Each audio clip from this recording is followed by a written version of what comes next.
Dobar dan, dobrodošli na YouTube kanal IT Polako. Na ovom kanalu ćemo se najviše baviti JavaScriptom. U današnjoj epizodi za vas šta sve možete da uradite u konzoli. Da bismo radili u konzoli, prvo morate da otvorite vaš omiljeni brauzer.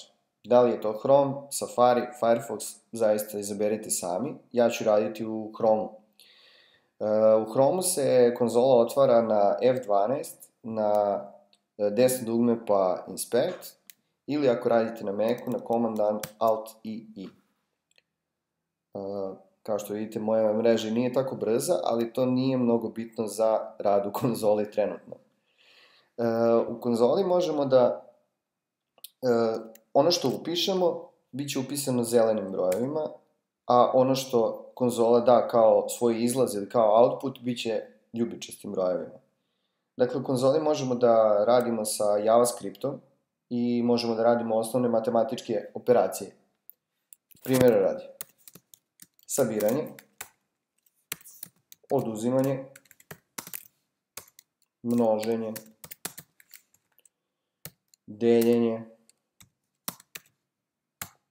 I imamo matematičku operaciju koja se zove modulo, koja predstavlja ostatak deljenja.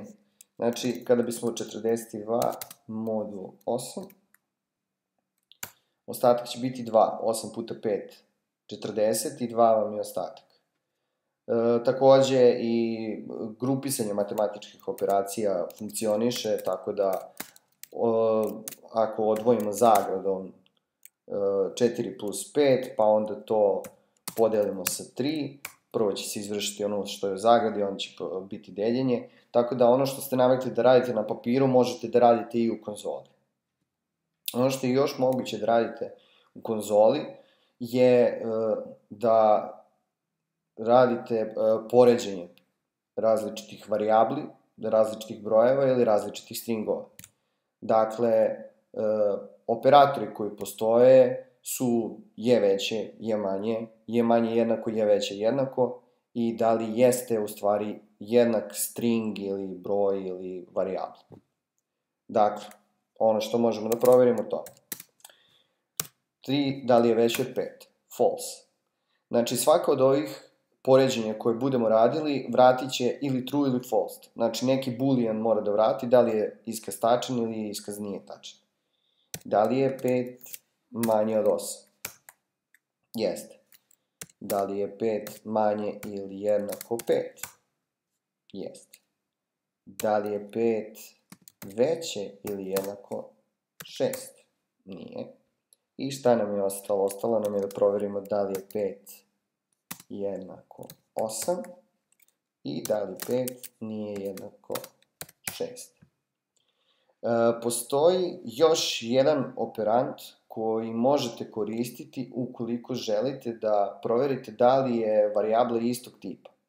JavaScript ima tu jednu jako malo čudnu komparaciju da će vam 6 biti jednako 6.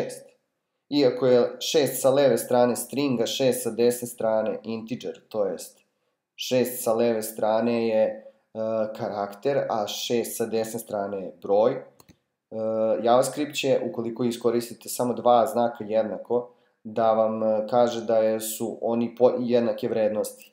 Međutim, ako budete proverili da li je 7 jednako 7, ovo će biti false. Znači, ukoliko 3 znaka jednako budete stavili, možete da proverite da li je istog tipa vrednost koju proveravate.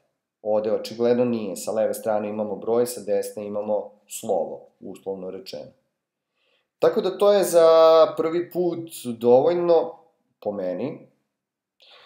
Možete da date predloge u komentarima, možete da pišete na Senja na Twitteru, tu negde.